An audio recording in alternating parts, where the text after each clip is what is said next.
Thank you, Mr. Speaker. I rise in support of the Prime Minister's withdrawal agreement in the name of the government. I rise in support of this agreement because I believe in compromise. I know that this is a word which these days in our current politics is not very popular. Everybody, as the Honourable Lady for Walthamstow says, believes that they are right all the time, refusing to look and see where we can find common ground. I believe that in a 52-48 nation, the Prime Minister needed to find common ground, find a balanced compromise, and I believe that this deal reflects that. For those who voted Remain, like myself, it gives a 2-year transition period, an unprecedented partnership in security, agreement on citizens' rights, and the pathway to a deep trading relationship. For those who voted Leave, we're leaving the European Union. We're leaving the common agricultural policy, this common fisheries policy, ending free movement. And if we want high alignment, we can choose that. If we want low alignment with the European Union, we can choose that too. I believe, to many on this side of the House and on other sides of the House, who a few years before the referendum didn't want to be part of the European Union, if the former Prime Minister David Cameron had offered them this deal, they'd have bitten his arm off.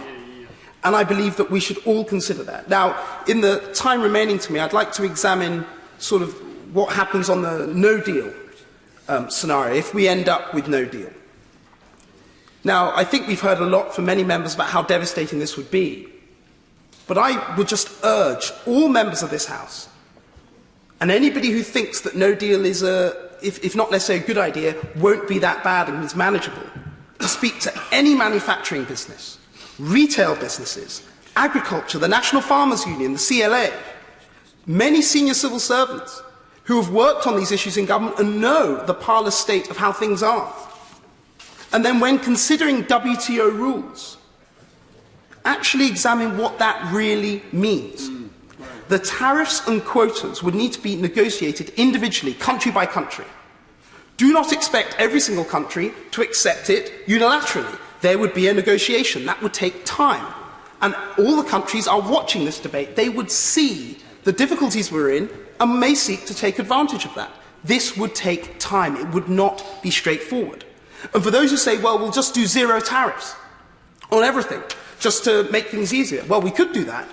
But if we did that, we'd have to do zero tariffs for every single country. To do the contrary to that would be against WTO rules. And what would that do to manufacturing in various parts of the economy and to agriculture, who would be suffering from the consumer shock of a no-deal Brexit? There are also other areas not covered by WTO rules. These, I'm sure we could work them out over time, but these would need to be negotiated with the European Union. And how easy would the negotiation be if we'd walked away from the withdrawal agreement and refused to pay the money and refused to fulfil our obligations as had been agreed?